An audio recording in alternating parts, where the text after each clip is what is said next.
Hi ಎಲ್ಲರಿಗೂ ನಮಸ್ಕಾರ. ಎಲ್ಲರೂ ಹೇಗಿದ್ದೀರಾ? ಚೆನ್ನಾಗಿದ್ದೀರಾ ಅಂದ್ಕೊಂಡಿದ್ದೀನಿ. ಯಾರ್ಯಾರು ನನ್ನ ಚಾನಲ್ ಸಬ್ಸ್ಕ್ರೈಬ್ ಮಾಡಿದೆಲ್ಲ ನೋಡ್ತಿದ್ದೀರಾ, ಪ್ಲೀಸ್ ಸಬ್ಸ್ಕ್ರೈಬ್ ಮಾಡಿ ಅಂತ ಕೇಳ್ಕೊತೀನಿ. ಮನೋಜ್ ಹಾಗೆ ರೋಹಿಣಿ ಫ್ಯಾಮಿಲಿ ಎಲ್ಲರೂ ಕೂಡ ಹೊಸ ಮನೆಗೆ ಬಂದಿರ್ತಾರೆ. ಅಲ್ಲಿ ದೆವ್ವ ಏನೋ ಇದೆ ಅಂತ ಹೇಳಿಬಿಟ್ಟು ಕಸ್ತೂರಿ ಅವರು ಭಯಪಡಿಸಿರ್ತಾರೆ. ಹಾಗಾಗಿ ದೆವ್ವನ ಓಡಿಸೋಕ್ಕೆ ಅಂದ್ಬಿಟ್ಟು ಒಬ್ಬ ಲೇಡಿನ ಕರ್ಕೊಂಡು ಮಂತ್ರವಾದಿನ ಬಂದಿರ್ತಾರೆ. ಅವರು ಬಂದ ತಕ್ಷಣ ಲೈಟು ಫುಲ್ಲು ಬ್ಲಿಂಕ್ ಆಗಿರುತ್ತೆ. ಹೌದು, ಈ ಮನೇಲಿ ದೆವ್ವ ಇರೋದು ನಿಜ ಅಮ್ಮ ಅಂತ ಹೇಳ್ತಿರ್ತಾರೆ. ಅವರೇನೋ ಮಂತ್ರಶಕ್ತಿಯಿಂದ ಸುಮ್ಮನೆ ಏನೇನೋ ಬಡಾಯಿಸ್ತಾರೆ. ಬಟ್ ಒಂದೊಂದು ಕಡೆ ಲೈಟ್ಗಳು ಬ್ಲಿಂಕ್ ಆಗೋದು ಅದೆಲ್ಲ ಆಗ್ತಿರುತ್ತೆ. ಆಗ ಮನೋಜ್, ಹೌದು ಅಮ್ಮ, ಮನೇಲಿ ದೆವ್ವ ಇರೋದು ನಿಜ ಆಗಿದೆ ಅಮ್ಮ ಅಂತ ಹೇಳ್ತಾರೆ. ಅಯ್ಯೋ ಏನೂ ಇಲ್ಲ ಕಣ್, ಸುಮ್ಮನಿರೋ ಅಂತ ಶಾಂತಿ ಅವರು ಹೇಳ್ತಾರೆ. ಅಯ್ಯೋ ಆದರೂ ದೆವ್ವ ಇಲ್ಲೇ ಇದೆಯಲ್ಲ, ಅದು ಹೇಗೆ ಇನ್ನೊಂದು ದೆವ್ವ ಬರೋಕ್ಕೆ ಸಾಧ್ಯ ಅಂತ ಕಾಮಿಡಿ ಮಾಡ್ತಿರ್ತಾರೆ ರಂಗಣ್ಣನವರು. ಹೌದು, ಏನು ಮಾಡೋದು ರೋಹಿಣಿ, ಬ್ರೋಕರಿಗೆ ಫೋನ್ ಮಾಡಿ ಹೇಳ್ಬಿಡು ನಮ್ಮ ಅಡ್ವಾನ್ಸ್ ವಾಪಸ್ ಕೊಡು ಅಂತ ಹೇಳ್ತಿರ್ತಾರೆ. ಇನ್ನೊಂದು ಕಡೆ ಸೂರ್ಯ ಹೊರಗಡೆ ಹೋಗಿ ನೋಡ್ತಾನೆ. ಮಂಗ್ಯ, ಆಚೆ ಕಡೆ ಇಲ್ಲಿ ಸರ್ವಿಸ್ ನಡೀತಿದೆ, ಹಾಗಾಗಿ ಇಲ್ಲಿ ಡಿಪ್ ಆಗ್ತಿದೆ, ಹಾಗಾಗಿ ಅದು ಲೈಟು ಬ್ಲಿಂಕ್ ಆಗ್ತಿದೆ. ನೀನು ಅಷ್ಟು ನೋಡ್ಕೊಂಡಿಲ್ವಾ, ಅದಕ್ಕೆ ನಿನ್ನ ಪೆಂಗ್ಯ ಅಂತ ಕರೆಯೋದು ಅಂತ ಹೇಳ್ತಾರೆ. ಆಗ ಅಯ್ಯೋ ದೇವ್ರೆ ಅಂತ ಅಂದ್ಬಿಟ್ಟು ಸುಮ್ಮನಾಗ್ತಾರೆ. ಅಯ್ಯೋ ಹೊರಗಡೆ ಈಗ ಆಗ್ತಿದ್ಯಾ ಅಂತ ಹೇಳ್ಬಿಟ್ಟು ವಾಪಸ್ ಬರ್ತಾನೆ. ತಡಿ, ಡಿ.ಪಿನ ಸರಿ ಮಾಡಿಬರ್ತೀನಿ ಅಂತ ಹೇಳ್ತಾನೆ ಮನೋಜ. ಇದೆಲ್ಲ ನಿನಗೆ ಬೇಕೇನೋ ಅಂತ ಕೇಳ್ತಾರೆ. ಆಗ ಮನೋಜ ಸ್ವಾಮೀಜಿನ ಕೇಳ್ತಾರೆ. ಅವರು ಸ್ವಲ್ಪ ಏನೋ ಗಿರ್ಗಿರ್ ಅಂತ ತಿರುಗ್ಬಿಟ್ಟು, ಇಲ್ಲ, ಈ ಮನೇಲಿ ಯಾವುದೇ ರೀತಿ ಯಾವ ದೆವ್ವನೂ ಇಲ್ಲ ಅಂತ ಹೇಳ್ತಾರೆ. ಈ ಮನೇಲಿ ನೀವು ಆರಾಮಾಗಿ ಸೇಯಾಗಿ ಇರ್ಬೋದು ಅಂತ ಹೇಳ್ತಾರೆ. ಹಾಗಾದರೆ ನಿಮ್ಮ ಫೀಸ್ ಏನು ಅಂತ ಹೇಳಲೇ ಇಲ್ಲ ಲೇಡಿ ಸ್ವಾಮಿಗಳೇ ಅಂತ ಮನೋಜ ಕೇಳ್ತಾನೆ. ನನ್ನ ಫೀಸು 30,000. ಏನು 30,000ನಾ ಅಂತ ಕೇಳ್ತಾನೆ. ಇನ್ನೊಂದು ಸಲ ಮನೋಜ ಕೇಳ್ತಾನೆ, ಈ ದೆವ್ವಗಳಿಗೆ ಏನು ಕಂಡ್ರೆ ಇಷ್ಟ ಆಗಲ್ಲ ಅಂತ ಕೇಳ್ತಾನೆ. ಈ ದೆವ್ವಗಳಿಗೆ ಸುಳ್ಳು ಪಳ್ಳು ಹೇಳೋದು, ಮೋಸ ಮಾಡೋದು ಅವೆಲ್ಲ ಕಂಡ್ರೆ ಆಗಲ್ಲ ಅಂತ ಹೇಳ್ತಾರೆ. ಸೂರ್ಯ ಕೇಳಿಸ್ಕೊಂಡ್ರು, ಯಾರಿಗೂ ಸುಳ್ಳು ಮೋಸ ಮಾಡೋದು ದೆವ್ವಗಳಿಗೆ ಆಗಲ್ಲಂತೆ, ಹುಷಾರಾಗಿರಬೇಕು ಅಂತ ಹೇಳಿದಾಗ ಇನ್ನೊಂದು ಸಲ ಫೀಸ್ನ ಕೇಳ್ತಾನೆ. ಅಷ್ಟೊಂದು ಹೇಳ್ತಾ ಇದ್ದೀರಾ ನೀವು, 30,000ನಾ ಅಂತ ಹೇಳ್ತಾರೆ. ಹೌದು, ನೀವು ಆಸ್ಪತ್ರೆಗೆ ಹೋಗಿ ಎಲ್ಲ ಚೆಕ್ ಮಾಡಿಸ್ಕೊಂಡಾಗ ಲಾಸ್ಟಿಗೆ ನಿಮ್ಮ ಬಿಲ್ ಕಮ್ಮಿ ಮಾಡ್ತಾರಾ? ಇಲ್ಲ ತಾನೇ, ಹಾಗೇ ನೀವು ನನಗೆ ದುಡ್ಡು ಕೊಡೋದು ಆಗಲ್ಲ ಅಂತ ಅಂದರೆ ನಾನು ಒಂದು ದೆವ್ವನ ಇಲ್ಲಿಗೆ ಕರೆಸ್ತೀನಿ, ಇವತ್ತು ನೈಟು ಫುಲ್ಲು ಹಿರಿ ಅದ್ರ ಜೊತೆ, ನಾಳೆ ಬೆಳಗ್ಗೆ ನೀವು ನನಗೆ ದುಡ್ಡು ಕೊಡಿ ಅಂತಾರೆ. ಅಯ್ಯೋ ಇಲ್ಲ ಬೇಡ ಅಂತ ಹೇಳ್ತಾರೆ. ಆಗ ರೋಹಿಣಿ, ಇಲ್ಲ ನನ್ನ ಮಗ ಕೊಟ್ಬಿಡ್ತಾನೆ, ತುಂಬ ಒಳ್ಳೆಯವನು ಅಂತ ಶಾಂತಿ ಹೇಳ್ತಾರೆ.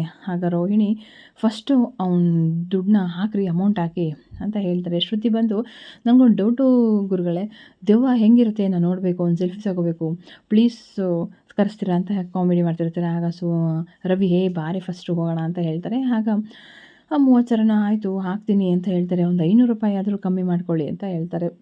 ಇಲ್ಲ ಆಗಲ್ಲ, ಹಾಕಲೇಬೇಕು ಅಂತ ಹೇಳ್ತಾರೆ. ಆಗ ರಂಗನಾಥ್ ಅವರು, ಅಯ್ಯೋ ಮನೋಜ, 30,000 3 ಗೋವಿಂದ ಆಯ್ತಲ್ಲೋ ಅಂತ ಕಟ್ತಿರ್ತಾರೆ. ಅದೇ 30,000 ನನಗೆ ಕೊಟ್ಟಿದ್ರೆ ನಾನೇ ಆ ದೇವನ ಕರ್ಕೊಬತ್ತಿದ್ದೆ, ನಿನ್ನ ಪಕ್ಕನೇ ನಿಂತಿದ್ಯಲ್ಲೋ ಅಂತ ಹೇಳ್ತಾರೆ ರಂಗಣ್ಣವರು. ಹೌದಲ್ವಪ್ಪ ಅಂತ ಹೇಳ್ತಾರೆ. ಇನ್ನೊಂದು ಕಡೆ ಆಲ್ರೆಡಿ ಟೈಮ್ 1 ಗಂಟೆ ಆಗೋಗಿರುತ್ತೆ. ಮೀನಾ ಸೂರ್ಯ ಬರ್ತಾರೆ. ಏನಿದು 1 ಗಂಟೆ ಆಗೋಗಿದೆ, ನಾವು ಬಂದಾಗ ಎಷ್ಟೊಂದು ಜನ ಬಂದೋದ್ರು. ಅಪ್ಪ ನಿಂಗೇನು ಹೊಟ್ಟೆ ಹಸಿತಿಲ್ವೋ, ಹಿಂಗೆ ಕೂತಿದ್ಯಲ್ಲ, ನಂಗೆ ಹೊಟ್ಟೆ ತುಂಬ ತಾಳ ಆಗ್ತಿದೆ. ಹೌದಪ್ಪ, ಈಗಷ್ಟೇ ತಳ ಆಗ್ತಿದೆ ಅಂತ ಹೇಳ್ತಾರೆ.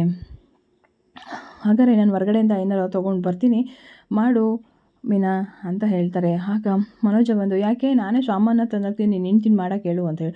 ಏಕೆ ನನ್ನ ಹೆಂಡ್ತಿ ಯಾಕೆ ಮಾಡಬೇಕು, ನಾನೇ ಸಾಮಾನು ತಂದಾಕ್ತೀನಿ, ನಿನ್ನ ಹೆಂಡ್ತಿನೇ ಮಾಡೋಕ್ಕೆ ಹೇಳು.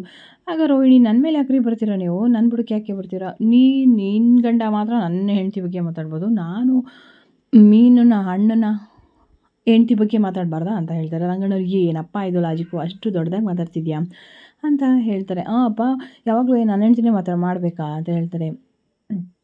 ಮೀನಾ ಇದ್ದಾಳೆ, ಅಯ್ಯೋ ಏನಾಗಲ್ಲ ಸುಮ್ಮನಿರ್ರಿ, ನಮ್ಮನೆಯವ್ರಿಗೆತ್ತೇನೆ ನಾನು ಮಾಡ್ತಿರೋದು, ನೀನು ಯಾವಾಗಲೂ ಪೆಂಗೆ ಆಗ್ಬೇಡ, ನೀನು ಚೆನ್ನಾಗಿ ಒಗ್ಗರಣೆ ಬಳಸ್ಕೊಂಡು ಬಿಸಾಕ್ತಾರೆ, ಸುಮ್ಮನೆ ಇರು, ನೀನು ಮಾತಾಡ್ತಿರೋ ಕಸ್ತೂರಿ ಆಂಟಿ ಜೊತೆ ಅಂತ ಹೇಳ್ತಾರೆ.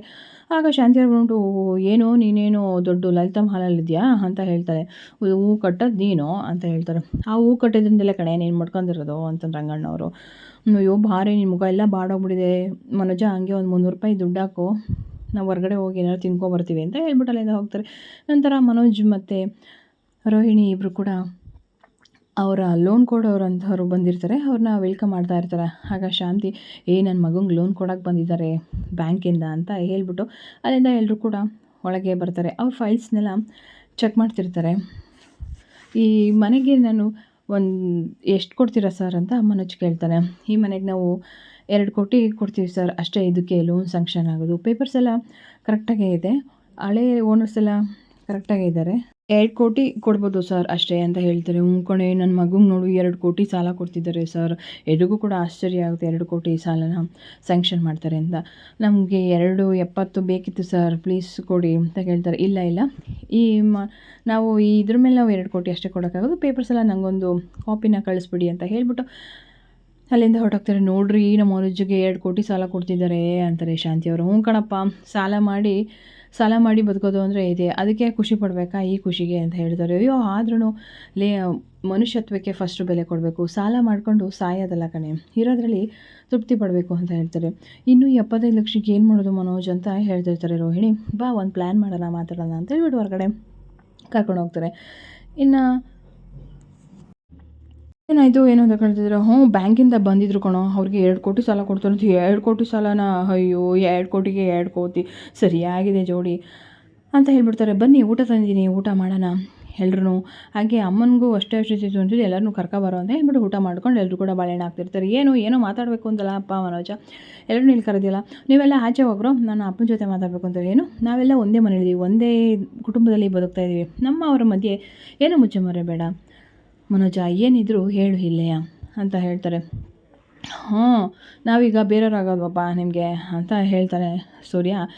ಆಗ ಏನಿಲ್ಲ ಹೇಳಪ್ಪ, ನಮಗೆ ಇನ್ನು 75 ಲಕ್ಷ ಬೇಕಲ್ಲ. ನೀನು ಮನೆ ತೊಗೊಂಡಿದ್ಯಾ, ನೀನು ಹೊಂಚ್ಕೊ ಅಂತ ಹೇಳ್ತಾರೆ. ಅದೇ ಅಪ್ಪ ನನಗೆ 75 ಲಕ್ಷ ಬೇಕಲ್ಲ, ಅದು ನಿಮ್ಮ ಹತ್ರ ಕೇಳೋಣ ಅಂತಿದ್ದೆ. ನನ್ನ ಹತ್ರ ಹೇಳಿದೆ ಅಷ್ಟೊಂದು, ನಿನಗೇನು ಗೊತ್ತಾಗಲ್ವೇನೋ ನನ್ನ ಹತ್ರ ಅಷ್ಟೊಂದು ದುಡ್ಡು ಹೇಳಿದೆಯೋ ಅಂತ ಹೇಳ್ತಾರೆ. ನಮ್ಮ ಪಾಲಲ್ಲಿ ನಮಗೂ ಹಕ್ಕಿದೆ ಅಲ್ವಾ ನಿಮ್ಮ ಪಾಲಲ್ಲಿ, ಹಾಗಾಗಿ ನಮ್ಮ ಪಾಲು ನಮಗೆ ಕೊಟ್ಬಿಡಪ್ಪ ಅಂತ ಕೇಳ್ತಾನೆ. ಎಲ್ರಿಗೂ ಕೂಡ ತುಂಬಾ ಶಾಕ್ ಆಗುತ್ತೆ, ಅದರಲ್ಲೂ ಶಾಂತಿಗೂ ಕೂಡ ಇನ್ನೂ ತುಂಬಾ ಶಾಕ್ ಆಗುತ್ತೆ. ನೀನು ಮಾಡಿಟ್ಟಿರೋದ್ರಲ್ಲಿ ನಮಗೂ ಕೂಡ ಸ್ವಲ್ಪ ಪಾಲಿದೆ ಅಲ್ವೇನಪ್ಪ, ಆ ಪಾಲಲ್ಲಿ ನಮಗೂ ಕೊಟ್ಟರೆ ಅಂದರೆ ಏನು, ನನ್ನ ಹತ್ರ ಏನಿದೆ ಅಂತ ಹೇಳ್ತಾರೆ. ಮನೆ ಇದೆಯಲ್ಲ ಅದನ್ನು ಮಾರಿ 3 ಜನಕ್ಕೂ ಶೇರ್ ಮಾಡಿಬಿಡಿ ಅಂತ ಹೇಳ್ತಾನೆ. ಹಾಗೆ ಎಲ್ರಿಗೂ ಕೂಡ ತುಂಬ ಶಾಕ್ ಆಗುತ್ತೆ. ಯಾಕೆ ಅಂದರೆ ಪಾಪ ಎಲ್ಲರೂ ಒಂದೇ ಮನೇಲಿ ಒಟ್ಟಿಗೆ ಮಾಡ್ತಿರ್ತಾರೆ, ಆದರೆ ಅವನು ಅದಕ್ಕೆ ಪ್ಲ್ಯಾನ್ ಹಾಕಿರ್ತಾನೆ. ಎಲ್ರಿಗೂ ಕೂಡ ಶಾಕ್ ಆಗುತ್ತೆ. ನೀವು ಅದರಿಂದ ಮನೆ ಮಾರಿ ನಮಗೆ ದುಡ್ಡು ಕೊಡೋದ್ರಿಂದ ಎಲ್ರಿಗೂ ಕೂಡ ಹೆಲ್ಪ್ ಆಗುತ್ತೆ. ಸೂರ್ಯ ಒಂದು ರೆಸ್ಟೋರೆಂಟ್ ಮಾಡಬೇಕು, ಇನ್ನು ಮನೋಜಗೆ ಸ್ವಲ್ಪ ಏನಾದರೂ ಕೊಟ್ಟರೆ ಅವನು ಒಂದು ಬಾಡಿಗೆ ಮನೆ ಮಾಡಿಕೊಂಡು ಸಿಂಗಲ್ ಬಾಡಿಗೆ ಮಾಡ್ಕೊಂಡು ಇರ್ತಾನೆ. ನೀನು ಆ ಮನೆಗೆ ಕನ್ನ ಹಾಕ್ತಿದ್ಯಪ್ಪ, ತುಂಬ ಚೆನ್ನಾಗಿ ಪ್ಲ್ಯಾನ್ ಮಾಡಿದ್ಯಾ, ಏನು ಅನ್ಸೋದೆ ಅಲ್ವಾ, ಅದು ನಾನು ಕಷ್ಟಪಟ್ಟು ದುಡ್ದಿರೋ ಅಂಥ ಮನೆ, ನೀನು ಅದರಲ್ಲಿ ಶೇರ್ ಕೇಳ್ತಿದ್ಯಲ್ಲ ಅಂತ ಹೇಳ್ತಾರೆ. ನಾನು ಅಂದ್ಕೊಂಡೆ ಇದೇ ಒಂದು ಪ್ಲ್ಯಾನ್ ಮಾಡಿರ್ತೀಯ ಅಂತ ಸೂರ್ಯ ಅವನ ಮೇಲೆ ರೇಗ್ತಿರ್ತಾನೆ. ಇದರಲ್ಲಿ ಏನು ತಪ್ಪು, ನನ್ನ ಶೇರ್ ನಾನು ಕೇಳೋದ್ರಲ್ಲಿ ಅಂತ ಹೇಳ್ತಿರ್ತಾನೆ. ಆಗ ಮೀನಾ ನೋಡಿ ನಿಮ್ಮ ಅಣ್ಣನ ಬಗ್ಗೆ ಎಷ್ಟು ಕೇವಲವಾಗಿ ಮಾತಾಡ್ತಾನೆ ಅಂತ ಹೇಳ್ತಾರೆ. ರೋಹಿಣಿ, ನೀವು ಇವಾಗ ಸಹಾಯ ಮಾಡಿದರೆ ಮೀನಾ, ನಾವು ಸಹಾಯ ಮಾಡ್ತೀವಿ ಅಂತ ಹೇಳ್ತಾರೆ. ನೀವು ಸಹಾಯ ಅನ್ನೋ ಪದಕ್ಕೆ ಬೆಲೆನೇ ಕಳ್ಕೊಬಿಟ್ಟಿದ್ದೀರ, ನಮಗೆ ಯಾವ ಸಹಾಯನೂ ಬೇಡ, ನನಗೆ ಅಮ್ಮ ಎಂಬ ಪ್ರೀತಿ ಸಿಗದೆ ಇದ್ರೂ ಪರವಾಗಿಲ್ಲ, ಅಪ್ಪ ಎಂಬ ತೋಳಲ್ಲಿ ನಾನು ತುಂಬಾ ಖುಷಿಯಾಗಿ ಇರ್ತೀನಿ ಅಂತ ಹೇಳ್ತಾರೆ. ಈ ಮನೆ ಮೇಲೆ ನಾನು ಒಬ್ಬನದೇ ಅಧಿಕಾರಪ್ಪ, ಇದರಲ್ಲಿ ನಿಮ್ಮ ಅಮ್ಮದು ಕೂಡ ಅಷ್ಟೇ ಪಾಲಿದೆ, ಇಲ್ಲೇ ನೀನೇ ಅರ್ಥ ಮಾಡ್ಕೋಬೇಕು ಅಮ್ಮ ಇಷ್ಟು ಸೈಲೆಂಟಾಗಿ ಇರ್ದಾಳೆ ಅಂತ ಹೇಳ್ತಾರೆ. ಇದಿಷ್ಟು ಇವತ್ತಿನ ಸ್ಟೋರಿ. ನಿಮ್ಮೆಲ್ರಿಗೂ ಇಷ್ಟ ಆಗಿದೆ ಅನ್ಕೋತೀನಿ. ಇಷ್ಟ ಆದರೆ ಪ್ಲೀಸ್ ಒಂದು ಲೈಕ್ ಮಾಡಿ, ಸಬ್ಸ್ಕ್ರೈಬ್ ಮಾಡಿ.